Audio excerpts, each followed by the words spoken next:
Aujourd'hui, on va parler de comment on appauvrit une génération, en douceur. Et pour ça, j'ai simplement posé la question à ChatGPT pour préparer le podcast. Bonjour, j'espère que vous allez bien. Alors oui, je suis sérieux, j'ai bien posé la question à ChatGPT, je vous engage à faire de même. Et non, c'est pas un roman de science-fiction, c'est ce qu'on vit là, maintenant, au moment présent. Et on va parler d'éducation financière aujourd'hui, et si vous aimez, n'oubliez pas de liker. Et on voit ça maintenant, tout de suite, en 10 étapes très simples. Et encore une fois, c'est le résultat d'un prompt sur ChatGPT. Et ce que m'a répondu ChatGPT est assez étonnant.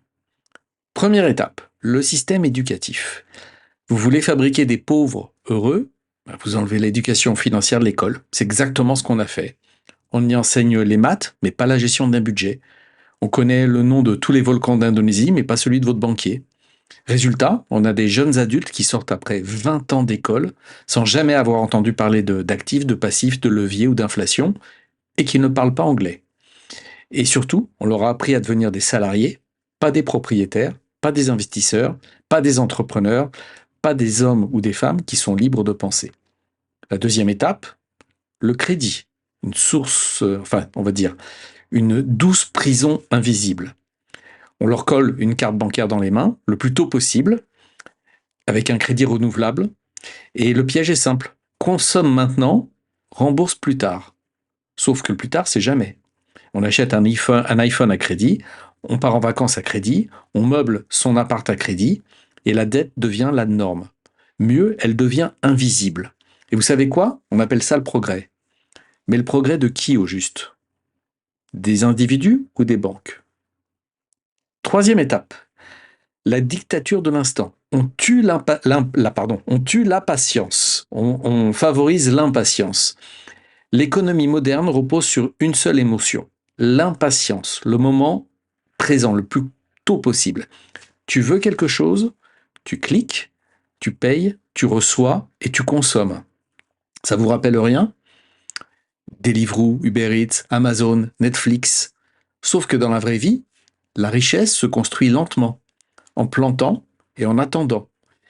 Et cette génération, je parle de la Gen Z, ne sait pas attendre. Elle est impatiente.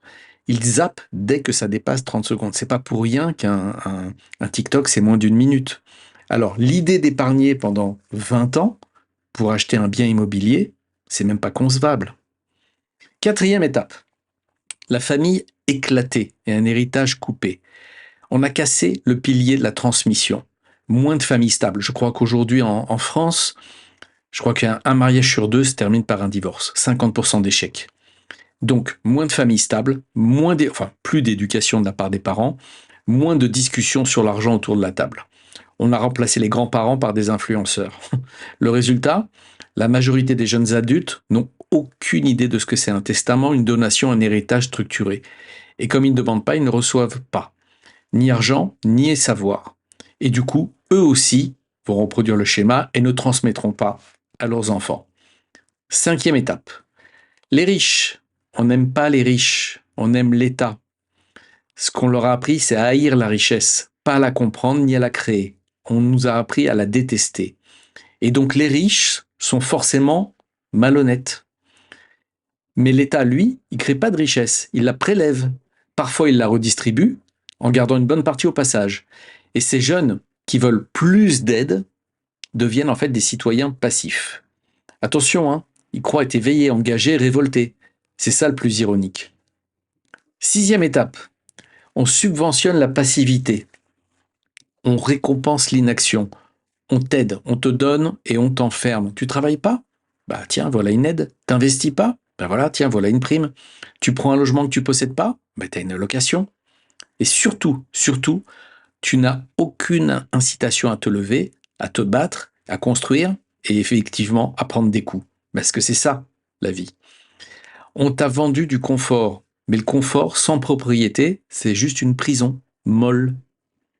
Septième étape, le piège du salariat, du salaire éternel. On glorifie le CDI comme un Graal. Alors moi, je suis plus âgé que vous, j'ai pas connu ça. Mais aujourd'hui, j'ai été très étonné de rencontrer des millénials, donc des gens qui ont la quarantaine aujourd'hui et des Gen Z, et donc 20 ans, en gros, hein. Et quand je leur parle, effectivement, le CDI, c'est la recherche ultime. Pourquoi? Parce qu'en fait, ça permet d'emprunter, tout simplement.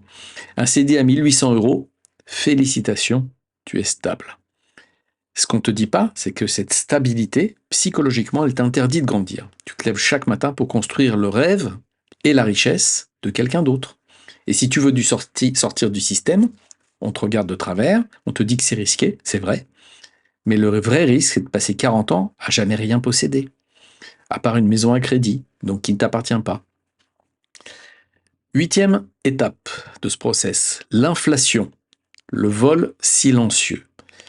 C'est vraiment le vol ultime. Tu bosses, tu épargnes, et la monnaie se dévalue pendant que tu dors. C'est-à-dire que ton argent ne dort pas en réalité. Quand il n'est pas placé, ton argent meurt. 1000 euros aujourd'hui n'ont pas du tout la même valeur que 1000 euros demain, dans un mois. On ne t'explique pas ça. On te dit que c'est une crise au Moyen-Orient, une crise en Ukraine, peu importe. Le corona, peu importe. Il y aura toujours quelque chose. Pire, on te dit que c'est contrôlé, que c'est nécessaire, et tu crois faire des efforts, tu crois avancer. Mais le tapis, il glisse sous tes pieds, centime après centime. 9e étape, l'information, autant qu'elle existe, qui est remplacée par le divertissement. On t'occupe l'esprit, on te gave de contenu, de reels, de shorts, de vidéos courtes en fait.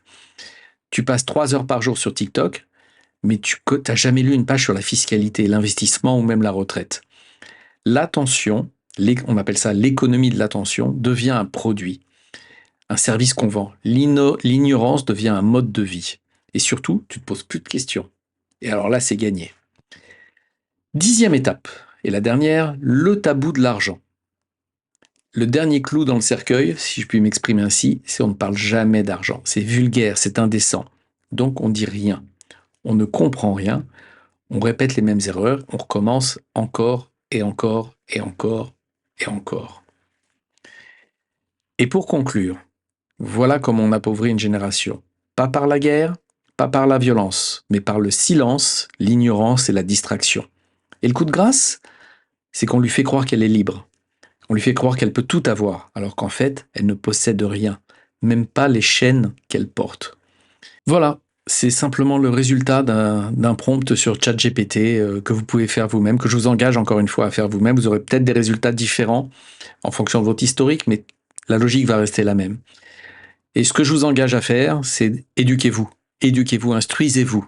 Ne suivez pas des formations sur TikTok qui vous promettent monts et merveilles. Ça ne marche pas. Par contre, bâtir son futur, ça s'organise. Voilà, je vous souhaite une bonne journée et que Dieu vous bénisse. À bientôt.